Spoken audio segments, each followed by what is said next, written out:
Have you ever caught yourself saying things like, nothing ever works out for me? Of course this would happen.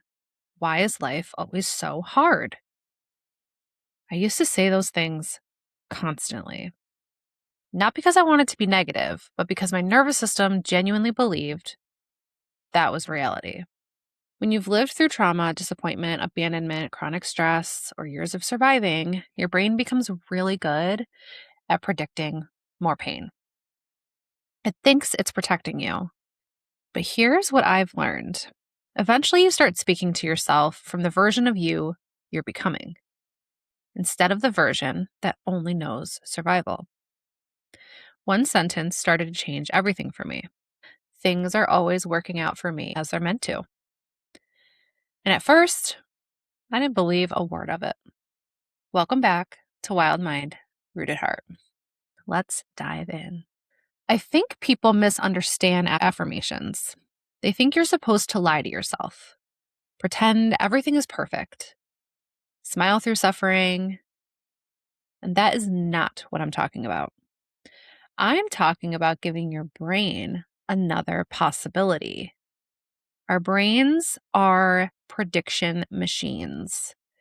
They want to know and make and rationalize whatever's going on as fast as possible. If every morning your internal dialogue sounds like, I can't, I'll probably fail, people always leave, life never gets easier, guess what your brain starts filtering for? Evidence. It literally starts highlighting every little thing that proves those beliefs true. But what happens when you slowly start replacing those thoughts with, I get to wake up today. I get to go to work, even if you may not love your job or found your calling yet. It's still aligning with a gratitude mindset. I get to wake up to the love of my life. I get to watch nature do its magical thing. I'm beautiful, smart, caring, and saying all those things until they stop feeling uncomfortable. You say, things are working out for me. I don't know how yet, and I don't need to, but they are. Now your brain starts noticing different evidence, not because you became delusional, but because you've widened your lens. And that is something I didn't even realize was affecting me, of how narrow my lens was because of how long and in the depths of just trying to survive while still trying to be a good, not trying, but like just, being a good person and making sure and using my awareness to not do unto others what was done to me and like repeat patterns. And it's been such a journey. And another thing when I first got started was, the tunnel. Yeah. So the tunnel vision. I didn't realize how small of the world I was even able to see, because I was just like, let me just get through this. Let me just do this. Like, let me just stay small and whatever, like not look around and not really exist or live.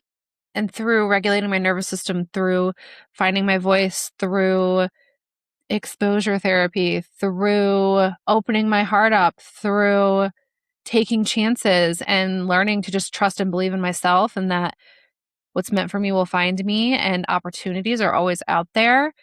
It has opened up that lens to where I can look up at the clouds and just be like, wow, that's really beautiful. And like hold that and take that with me throughout the day, instead of, oh my God, this is absolute insanity. I mean, you could say it's insanity and acknowledge that, but you don't have to live there. That's the whole point of all of this, is that you're changing your home internally, moving from where there's a tornado every second to a calm, just serene experience. And it takes a little time because you got to move things, you got to go through things, you got to unpack, figure out what are you taking with you, what are you leaving behind, like all of those things. And it's hard for me to always acknowledge or even recognize how far I've come, but that is something that this podcast is helping me do, because I've spent so much time retraining, rewiring my brain, my nervous system, sticking to that, making it a consistent practice, but also like giving myself grace when sometimes I just don't have the energy or the capacity to do the things that I know will help me feel better. But more often than not, choosing those things so that way moving forward, as I continue to build and life feels hard or heavy or overwhelming, I don't have to stay stuck or small or hidden from myself, from the world, from people. And by doing that, it helped me, like, by sticking to it and consistently going back and consistently being like, oh, wait, this is how I would have dealt with this problem before, whether it be distraction, avoidance, just disregard. I'm going to, like, as often as possible, I'm going to, oh, no, this is what I'm going to do. It's like changing, it's changing your habits. It's changing your initial response, your initial reaction, and understanding that you're going to fall into you're going to retreat back into old things sometimes. But I think it's how you handle and navigate that with yourself that kind of can help determine the longevity of all of what you're doing and how it's going to work for you. And I had to prove to myself that I could follow through on something for me, not for just for somebody else, which is huge for my fellow caretakers, eldest siblings, just anybody who had to take on a lot of responsibility, especially really young. At probably the sacrifice of yourself. I showed myself that, and I continue to do this, but that I can show up for myself just as much, if not more, than other people. And sure, I thought at first, well, now I think it was definitely my human or ego part that, like, sure, changing how I talk is really going to change that much for me. Luckily, I listened to the quieter voice that said, well, it can't hurt to try, can it? So let's just say, fuck it and try. I actually had a season where I just said, fuck it. Let's just fuck it up in the absolute best way. Basically, let's just say, fuck it. Let the old way and things go. Even if I have no idea what I'm doing now, I'm just going to choose something different. Whether it's big, small, I am going to choose even just to pause. Like, learning to pause, I think, was also actually very early in my journey. Because I grew up you better have an answer ready. You better know exactly every little thing that whatever, as soon as you're talking to them. Learning about myself and how I do need a little time to process, especially big things or deep things or real, like, things, or things I haven't had a lot of time to think about. I just need time to process. But growing up, I had to have everything curated. It better be ready on the drop of a dime, on the drop of a hat, on the drop of whatever. Like, because who knew when they were going to switch up their behaviors? And so it just had me be very much on guard. So me learning to just say, throw my hands up, like I've mentioned in another episode, just let go. But also then saying, let's fuck it up. Let's fuck it up. And for me, that was like, let's have fun. Let's try and have fun. Let's switch up life. Like, I don't need to be so serious all the time. I just don't have to be so serious or take things so seriously all the time. Like, I am allowed to be light and flowy and free flowing. And I mean, I dived into learning about the divine masculine and feminine energies because we all have them within us. So each one of them is usually more prominent. But I think it's important to have a balance of both. And then when you're in a partnership, being able to, like, figure out your balance. But that helped me too, like, connect with myself. And it gave me a language to recognize certain behaviors. And so that whole season of let's fuck it up. I didn't keep that one, but it was necessary and it was really good. And it served something for me to just let go of control, let go of, like, the need of controlling my environment or anything around me, because all you can really control in life is yourself, your reactions, and your just you. And what I'm finding too is that I also don't need to be so in control of myself. I'm learning that I can reel it back a little bit. Um, but I'm used to if I say something or I mess up or I say something silly or whatever, just being thrown in my face or mocked or whatever. So it's a journey. But knowing that I was doing all of this for the good of myself, I had to try. If anything, I deserved that. Little me deserved that. I deserved to receive the love I was pouring out so freely, which I don't regret because I do know a lot of those people I believe needed to know that you're able, like, that kind of love is possible. whether to be for yourself or someone else. I just didn't know how starved I was for my own unconditional love. Why was I loving other people in my life with no conditions, but was needing them for myself? I had to learn that no, I deserve to love myself too. And I deserve to give myself energy and I deserve to think about myself too. Like my whole life, I never had the chance to really sit there and think, like, what do I want for my life? And I still don't know like specifics to how some people I think would like, but I know a feeling, and that may not make sense to a lot of people, but it does for me. I know when I'm in the right kind of environment because of how I feel. And especially since I've changed and like been aware and just done all of this stuff, I just had to learn that I am worthy of love and being loved. And I think I had to, for me, because everyone is different, but I do believe for myself, I had to experience that alone. I had experienced that by myself, for myself, so I can work out all the, the quirks that come with that. And the roller coaster that this journey is, and then slowly incorporate and learn that, oh, right, I don't have to do or carry all of this alone, you know, and choosing who I pour love into. Not every single person around me deserves that, deserves the depth of what I have to give, and learning boundaries, which I'm working on another episode to get more deep into because boundaries are deeper and bigger and more important than I think a lot of people realize or is maybe talked about enough. Because they are for you. They're not really for the other person because other people aren't always going to respect them. They're for you. Like, what are you willing to tolerate and what are you not? And all of those things. And all of these things weave together like a beautiful web of neurons. And I remember saying these things almost sarcastically, like, yeah, sure they are. Sure things are working out for me. Yeah, okay. Just very much being sarcastic about it, but still choosing to continue because it felt fake at first, or maybe not fake, but it felt uncomfortable and foreign. But I kept saying it anyway. Not because I was trying to trick myself, but because I realized my old story wasn't exactly true either. That story wasn't reality. It was trauma. It was fear. It was years of expecting the worst. So if I could accidentally rehearse fear for decades, why couldn't I intentionally practice hope? And that question opened up so much for me. Learning to release control was probably one of the hardest lessons for me. I think that's been unraveled even longer on my journey than just the last 6 years, but that one's been in layers. But it was probably the hardest because I wanted guarantees. I wanted timelines. I wanted certainty. I wanted to know exactly how everything in my life would unfold.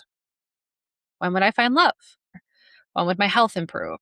When would life finally feel safe? But life kept teaching me something as it does.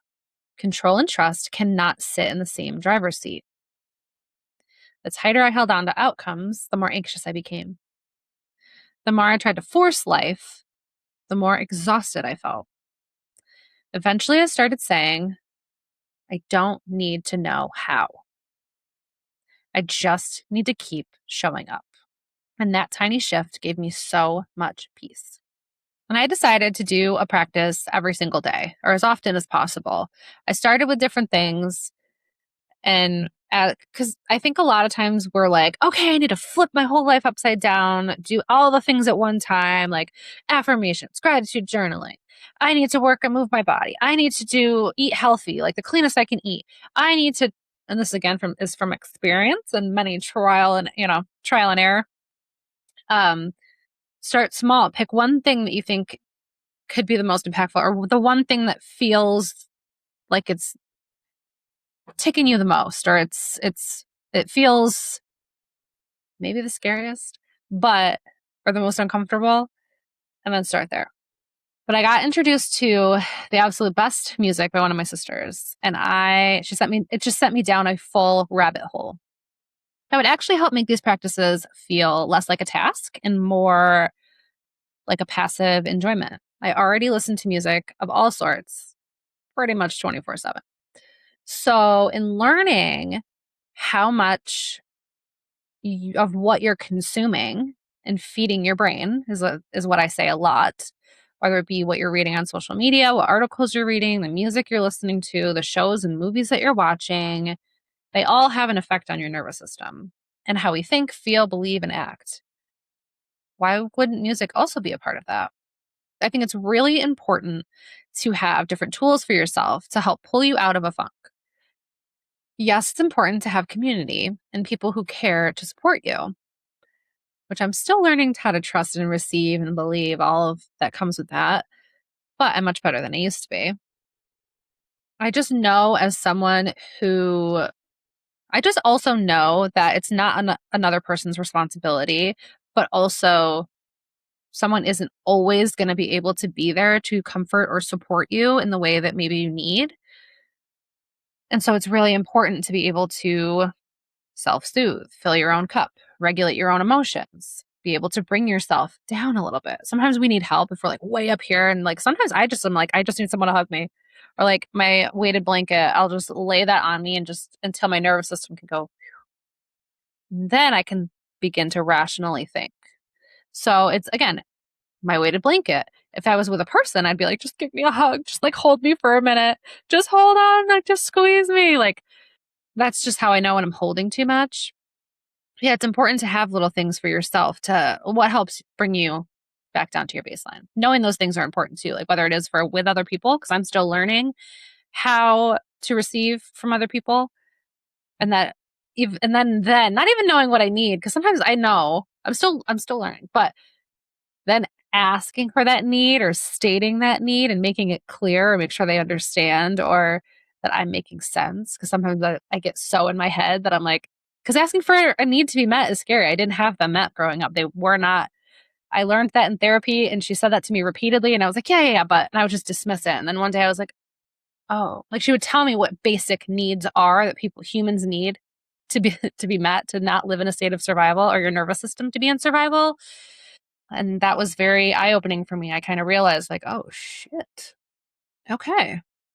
I did not as a child, as a teen, as an adult, like I wasn't receiving a lot of them. And then I was trying to meet all of them on my own by myself. That's also like crazy talk. I've done pretty well, but it's like, yeah. It's all I've just learned so much and applied so much and understand the importance of just being a better you for yourself, for the world, for the people in your life. Saying like what you wish for your life, even if you're scared of what the other person's going to say or judge or think. And I just want to end this section with the fact that it is not someone else's responsibility to regulate you or keep you managed or navigated. It can be like other people can be a supporting catalyst, but they're not the one responsible for your mood. And I also think gratitude gets misunderstood because people hear, or you may be told, just be grateful. And it can feel dismissive, especially if you're struggling. So I'm not saying to ignore your pain.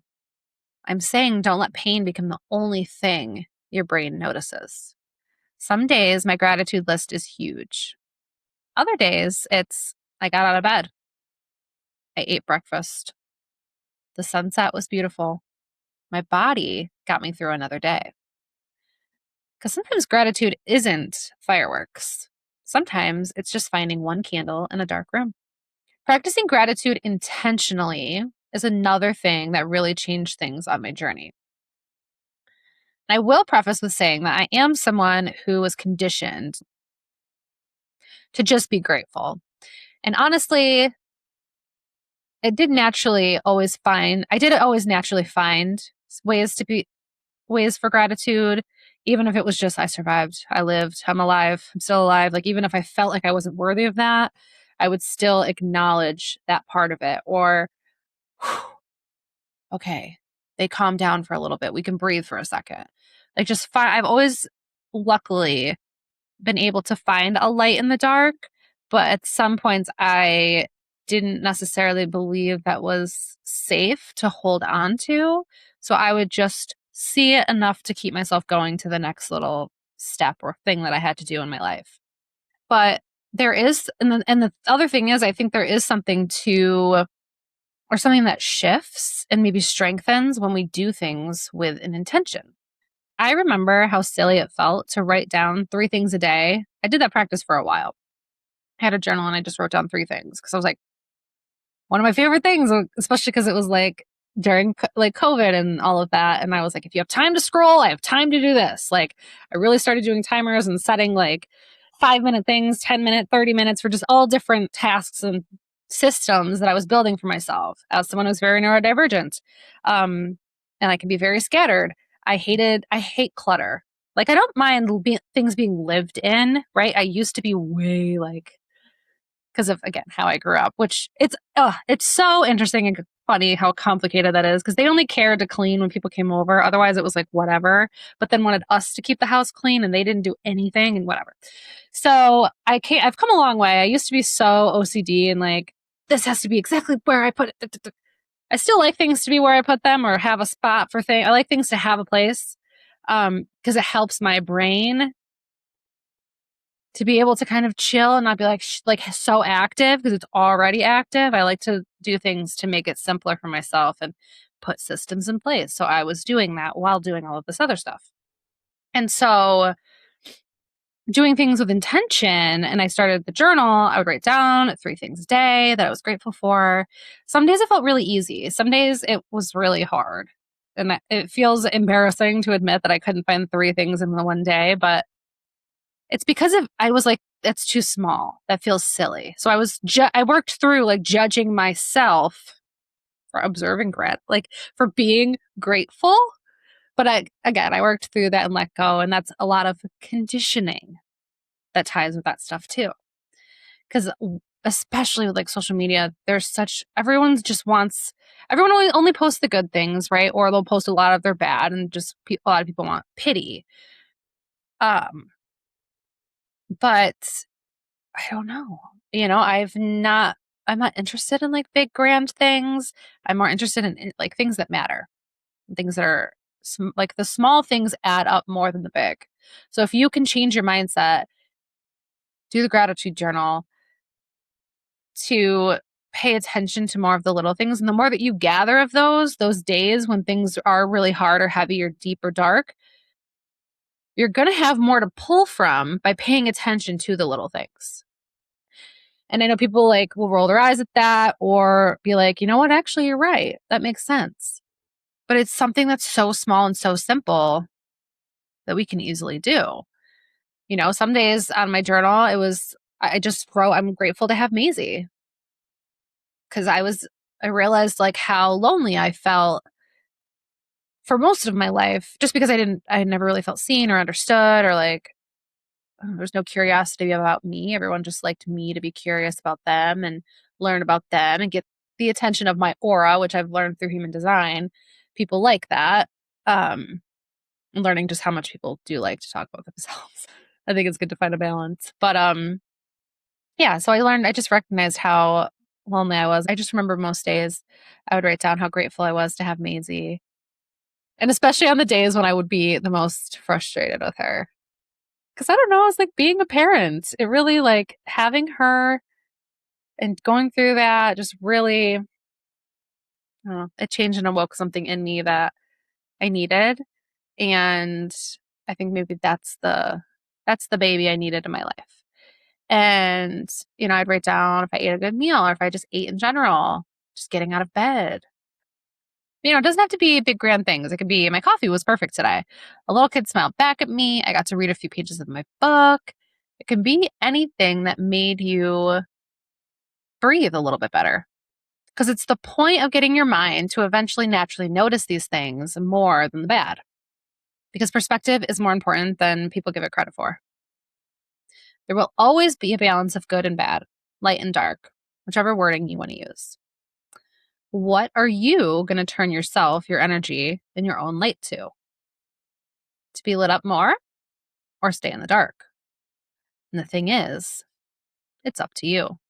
And then learning to be present. because presence changes everything. I used to spend so much of my life somewhere else, thinking about yesterday, planning tomorrow, replaying conversations, creating imaginary ones, trying to solve problems that hadn't even happened yet, staying frozen, just waiting for another storm to come through that I would have to find a problem to solve. But meanwhile, life was happening right here. The only place your nervous system can actually regulate is the present moments. And that's why breath is so powerful. It sounds almost too simple, but every time you slow your breathing, you're sending your body a message. We are okay right now. The second you're here. I still do different breathwork practices on YouTube, and I've started doing some in person, and that was pretty powerful.